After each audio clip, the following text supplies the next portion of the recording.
deadly crash early Sunday morning in Oshawa. The regional police say that a car with 4 people inside was heading along Rossland Road when the driver suddenly lost control, hit a tree, and then flipped the vehicle onto its roof. A 43-year-old man died at the scene, while another passenger suffered what are being described as non-life-threatening injuries. Investigators say that Tim Holden is now charged with dangerous driving causing death, impaired driving causing death. Officers were also looking to speak to anyone who was in the area. There's the capacitor right there. 3 o'clock Sunday morning. Remember seeing a 2006 Pontiac Grand Prix. That is the CBC News from Toronto. I'm Matt Llewellyn.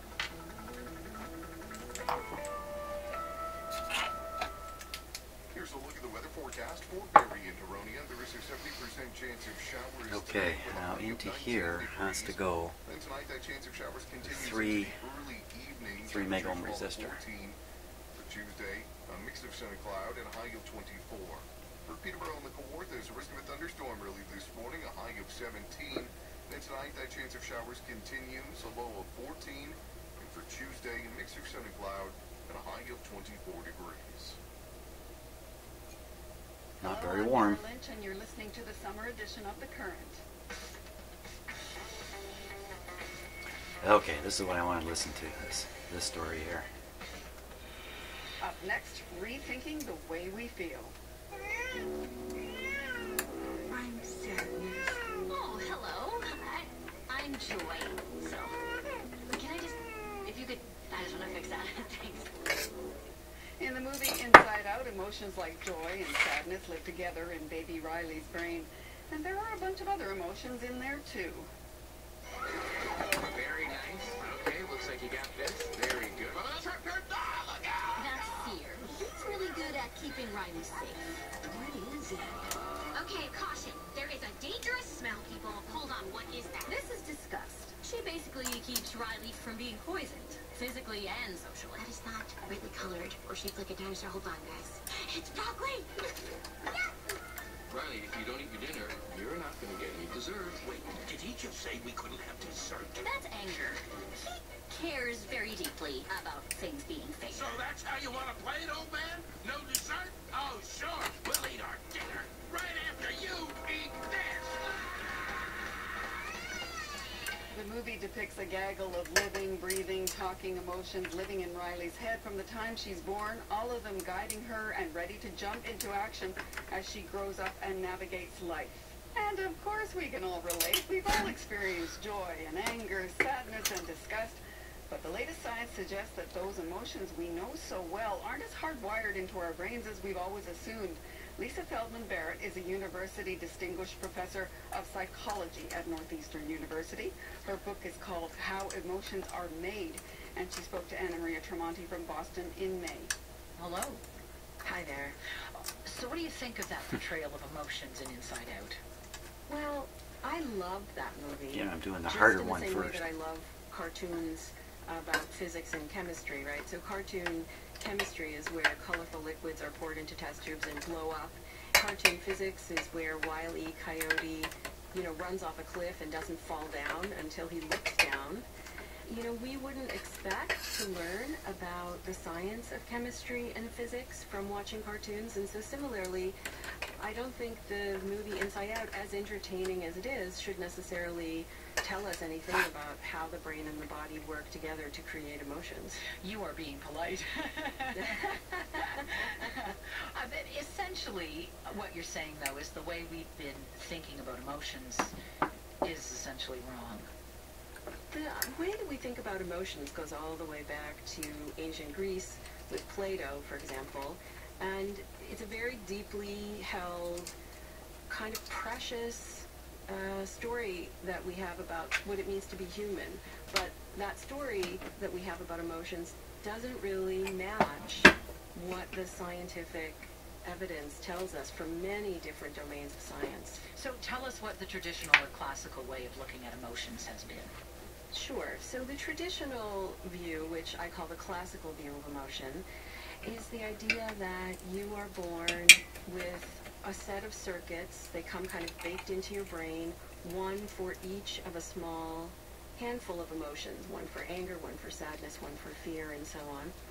and that when something in the world happens, like perhaps a snake slithers by, it will trigger your neurons for fear, let's say, and what issues forth from you is a particular facial expression that everyone in the world can make and recognize, that your body takes on a very distinctive pattern, your heart rate goes up and maybe your blood pressure changes and so on, and that you have a specific distinctive feeling that goes with that bodily state, and you react in a very stereotypic way.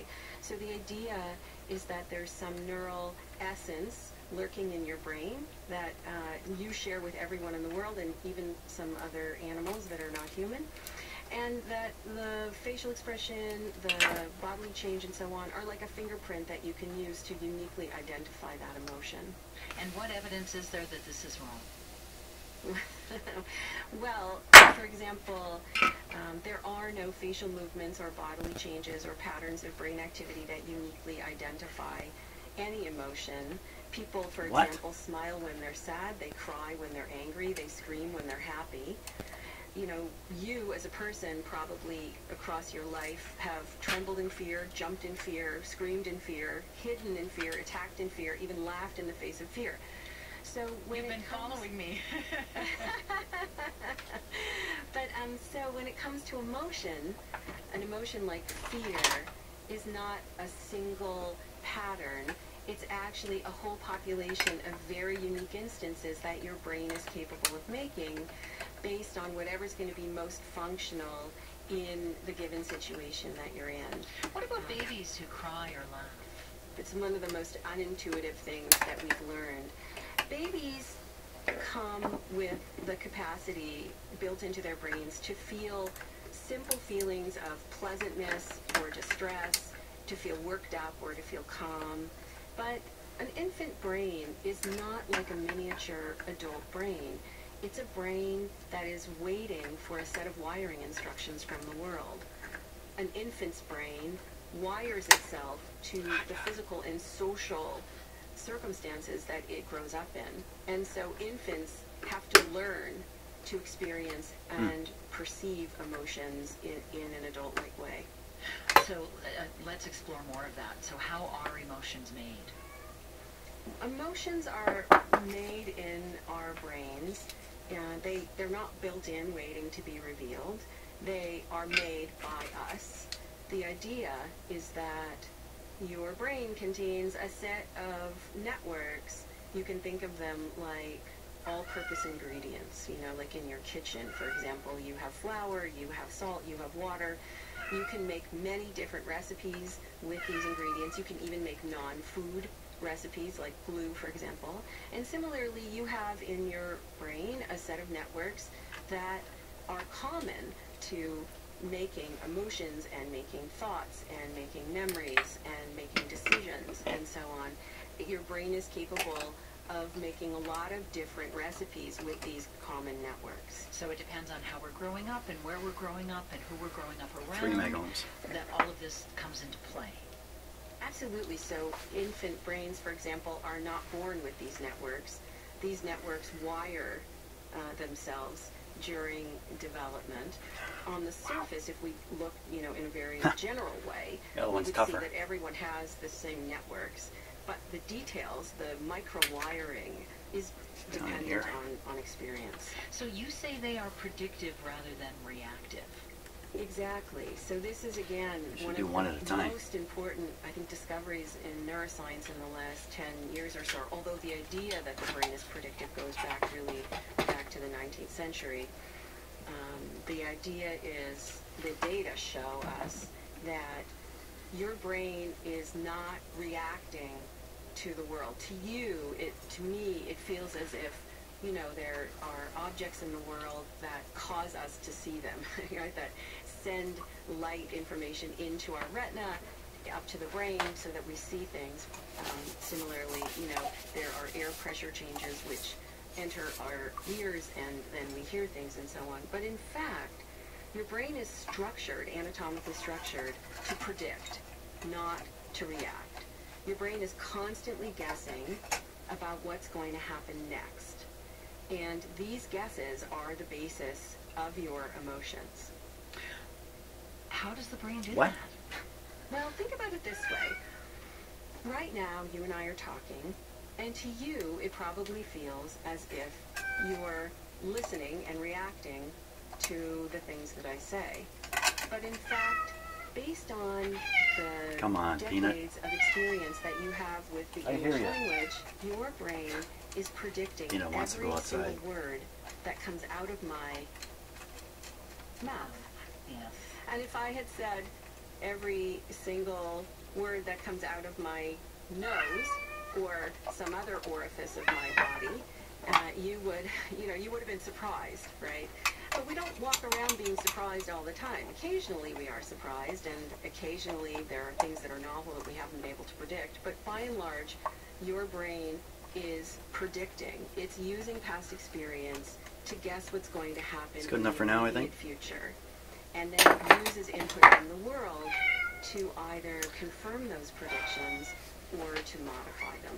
So we're talking about how our brains react, or how we react through our brains. What about the way we react to emotions then? Are there universal reactions to events that would scare us or make us What? mad? Yeah, it He's seems looking to right us, at me. because as infants and as young children, our brains bootstrap into themselves the knowledge about emotion from our own cultures. It seems to us as if certain emotions must be universal, but in fact, what an emotion is your brain's best guess as to the causes of the sensations in your body and in the world. Your brain is basically trying to make sense of sensations so that it knows what to do about them. It's using its past experience to make sense and plan action. So really what's happening is not so much that you're reacting, but that you're predicting in ways that are traditional for your culture for making sense of what's going on inside your brain and inside your body. So what's universal is these simple feelings of affect. Everybody can feel pleasantness. Everybody can feel distress. Everybody can feel worked up or feel quiescent. But anger, sadness, and so on are not universal. The way that people Really? make sense of sensations differ in culture. So can you give me an example of how a different culture would react differently? Sure. So let's take the loss of a child, for example. In our culture, this is associated with a set of sensations in the body that typically we create sadness with. Because, we are social creatures, and one of the things that we do is we regulate each other's nervous systems. This is something that parents do for their children. It's something that children also do for their parents. It's something, Anna Maria, that you and I are doing right now, actually, even though we can't even see each other, just by the sound of our voices and the words that we're speaking and so on. This is a really important Regulate each other's aspect of emotions. human evolution, that we pick up the burden of each other's nervous systems and we help each other regulate for Okay. good or for bad. So when you lose someone who's close to you it feels as if you've lost a part of yourself, because you have, actually. You've lost somebody who helps to regulate your nervous system. That has a particular set of bodily changes Done. and a particular feeling that goes with it that we create sadness with. But for example, in Tahitian, they don't have a concept of sadness. They have a concept called peya, which is not like sadness, but would be more like a feeling of fatigue and tiredness that you have when you're sick, like when you have the flu. So you have a sort of a sickness when you lose an important loved one. So a mother who would lose a child in that culture would have an emotion, but it wouldn't be an emotion that we could necessarily understand. I would say what the scientific data It's just tell warming us up is still. that when we look Too at fast. a mother, we would experience her as being sad, but she herself would be experiencing peya. Now, our ability to communicate with one another would be dependent on the extent to which we can synchronize Oscillation. our concepts for emotion. And so, for example, we can make Bad neutralization settings. an instance of peya because our brains have this amazing capacity to do what's called conceptual combination. Antenna on? And neuroscientists call this generativity. It means that your brain can take bits and pieces experience and combine them in brand new ways so that you can create a concept on the fly that you've never made before, but that has bits and pieces of experiences that are similar to things that you've experienced in the past. Now, if you and I had grown up in this Tahitian culture, I could just say the word pea to you, and that would evoke in your brain a whole set of features. But if you're from Tahiti and I'm from the U.S. and we're trying to speak to each other, then my brain is going to have to work really hard to make an instance of pea. And to be able to communicate, we're going to have to use lots and lots and lots of words, like just as we are now. I'm trying to create a concept that we aren't really very practiced at. Why is it important for us to understand this and look at emotions differently?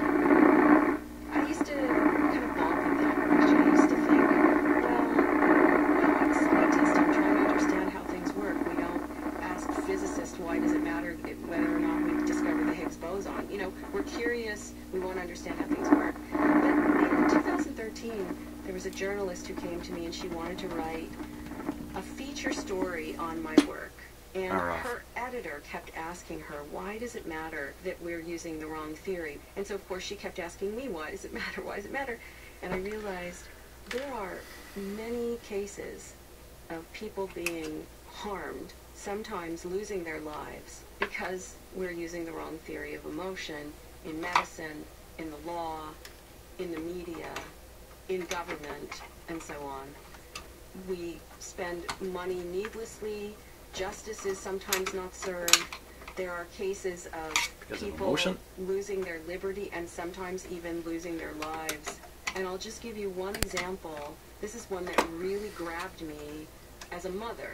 Children who are diagnosed with autism, one of their fundamental difficulties is in emotionally connecting with other people and being able to perceive emotions in other people. So according to the classical view of emotion, if there's one facial expression for anger, like scowling, one facial expression for sadness, like pouting, then if you teach children who are on the spectrum to recognize scowling as anger and pouting as sadness, this should help them be able to perceive emotion in others and emotionally connect to others better. So that's what scientists have done. They've treated children who are diagnosed with autism by teaching them to recognize these stereotyped facial expressions as emotional expressions. And the kids can struggle and learn to do it, but it doesn't have any impact on their social functioning. And I think to myself, how would I feel if I was the parent of one of those kids? How would I feel when someone told me, hey, there's this awesome treatment for your kids, they just have to learn to recognize these facial expressions. And I watch my kid struggle and I have all this hope that things are going to get better. And then my kid finally can recognize these faces, and then I learn that it hasn't helped them at all. And then imagine learning that there's been science around all along that would indicate that this wouldn't help. For me, that was the sort of final straw, and I thought, well, I really need to write a book, and I need to bring the evidence to people, and then they can make their own decisions. Well, you mentioned the law. I mean, there are cases, and they've been documented, where the police will go to a mother, and because of her reaction to the death of her child, she'll be charged with murder. Susan Nellis. In fact, it was an accident because she didn't react the way they expected her emotion to be, right? Exactly. The law is a system of normative rules. The law has a particular theory of human nature, and it tells us which conduct is acceptable and which conduct is punishable. And some of those normative rules are about emotions. They're about which emotions to feel and when. There are also assumptions that, you have this rational part of your brain, which is kind of controlling this emotional part of your brain, so your mind is the battleground between cognition and emotion. And even more so, there's an assumption that we can just look at other people and that we know how they feel, and we just detect the displays of emotional expressions, and that this is something that jurors and judges do really well, and it often dictates the outcomes of trials and the sentencing of people. So before I let you go, as children are growing up and learning emotions, what should parents be doing to help them navigate? One thing to realize is that every word that you speak to your child is helping to wire that child's brain. So if you want your child to have emotion, what we would call emotional granularity, the ability to make a lot of nuanced emotions, to have a big vocabulary of experiences that their brains can make.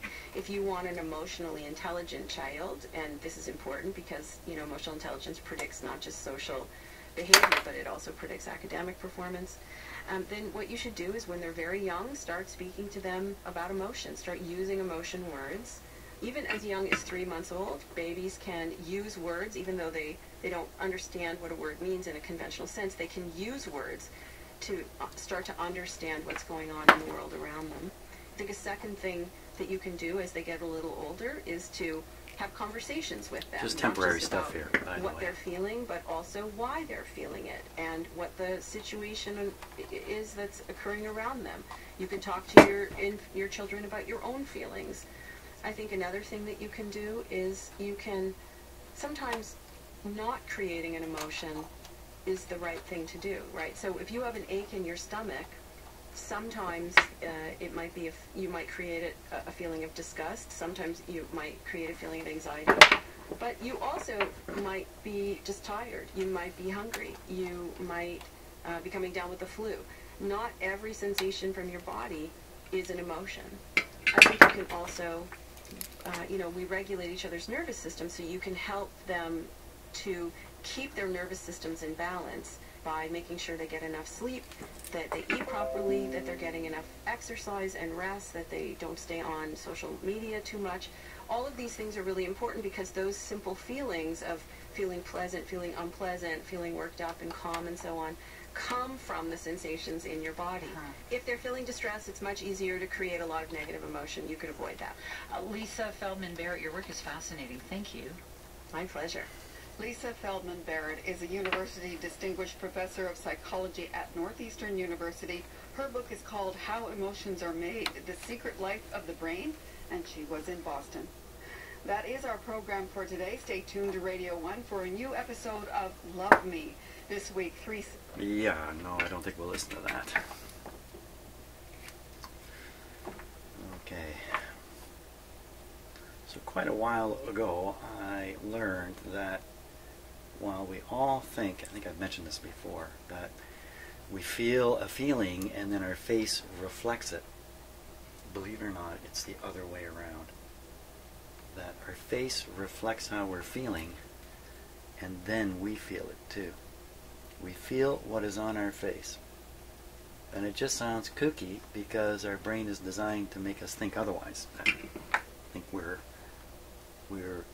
much more rationally choosing things than have our subconscious do all the work, which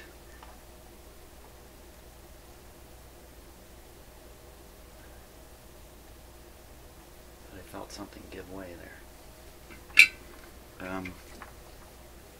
The proof of this, and we all know this, and we've all done it. You have a little kid who's all upset and crying, and you just say and do stuff to him to make him smile. And the moment that smile shows up on the face, they feel different. And we've experienced it too. We've had people do that to us. Force us to put a smile on our face, and even as we're doing it, it doesn't feel right, but the moment the smile is there, we feel better.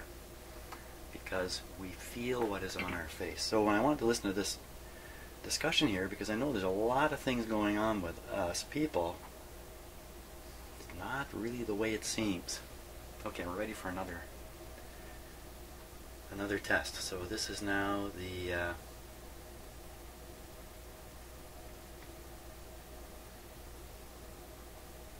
that's green. 30. I thought it was supposed to be 50. What did I do here? What did I do? These heads. Hang on 1 second here.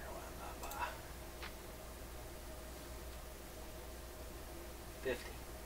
How do you stick a 30 in where there's supposed to be a 50? Duh. maybe it's actually, like an idiot, I didn't test this. I always check these things because I know I make mistakes. Yes, I know I make mistakes.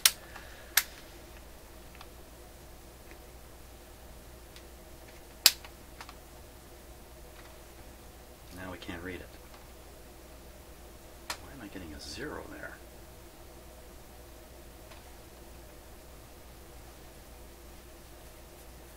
It's a little surprising, isn't it? A 0.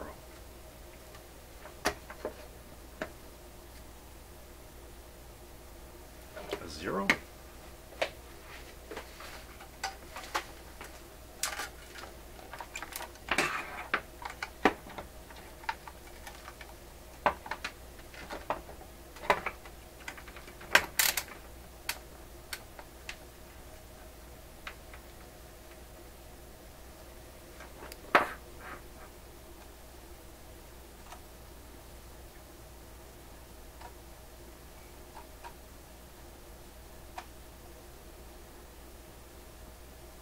$50.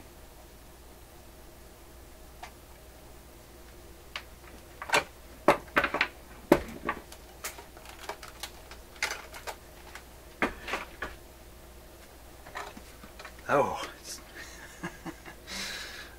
these meters. How about that?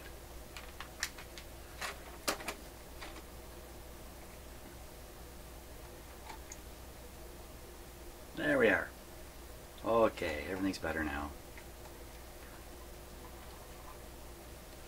I really don't imagine this is going to help, but let's find out, because you can't go on your imagination.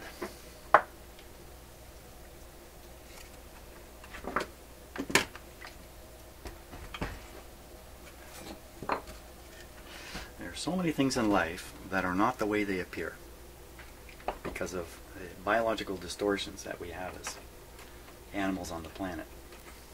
We don't think clearly, we don't see clearly, we don't do anything clearly.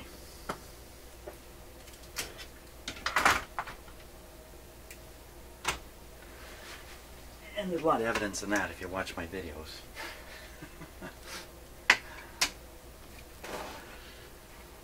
Especially the clear thinking part. Okay, leave that off. Volume down. What are the chances this is going to be any different? Okay, everything is set.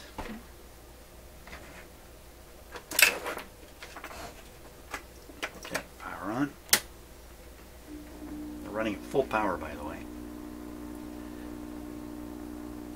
Now, I'm not going to jump into it here. Let's just wait a little while. Let this guy warm up. It's making a fair bit of noise already, though.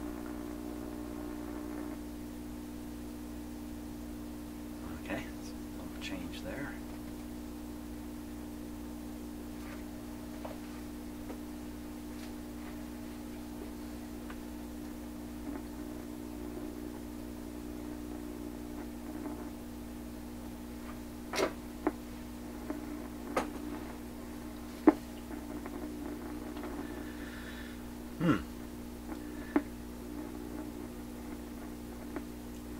Didn't seem to do that warm-up thing.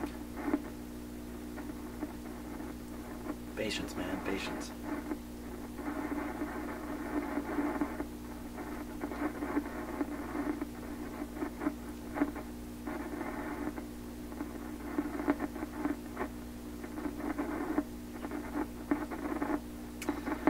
That's got to be enough time now.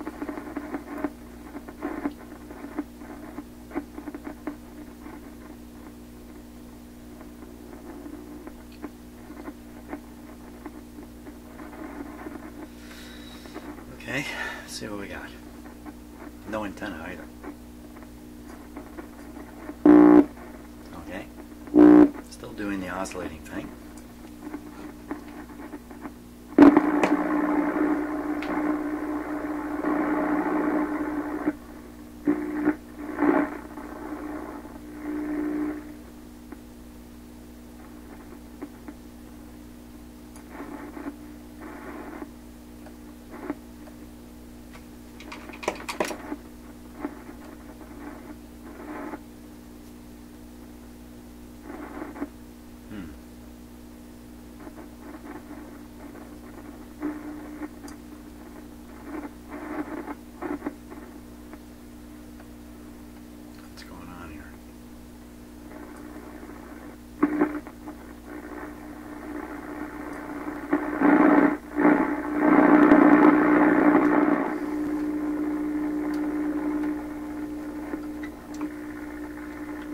Some of you are cheering at this point, I know that.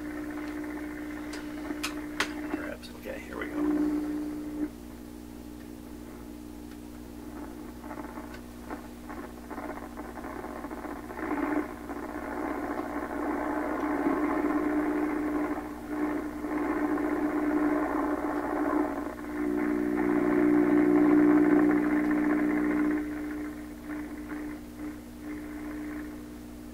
Just fading right out, right here.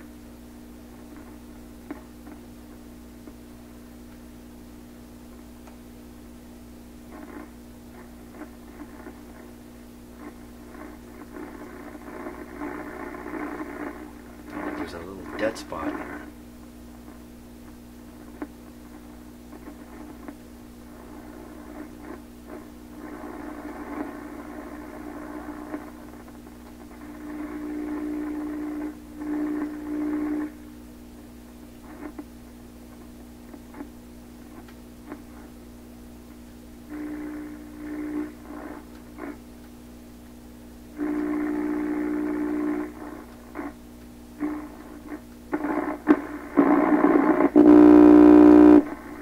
Oscillation at the top.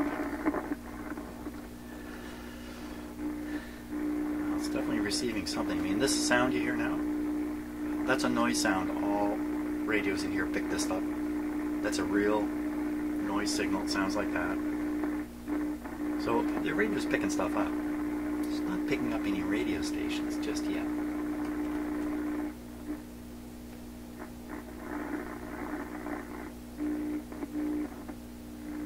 These spots may, I don't know. Well, we're going to have to pump in a signal, and we're going to have to look at it on the scope and poke around in here and see what we see.